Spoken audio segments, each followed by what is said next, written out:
Hi everyone, in this quick video I will show you how to merge your road's outline with the 3D ground mesh in SketchUp.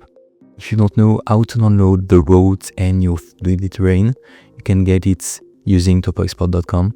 The link is in the description. Now let's go back to SketchUp. First select your rows, then use the sandbox tool called Stem to create a flat surface on the terrain for the road. Here I will type 2 meters to make sure the road width fits well into the terrain. Next, select your 3D ground mesh. SketchUp will take a few seconds to proceed. Now I can adjust the elevation of the roads to match the slope of the terrain. Click to confirm the operation. And that's it. Your road is now perfectly integrated into the 3D environment.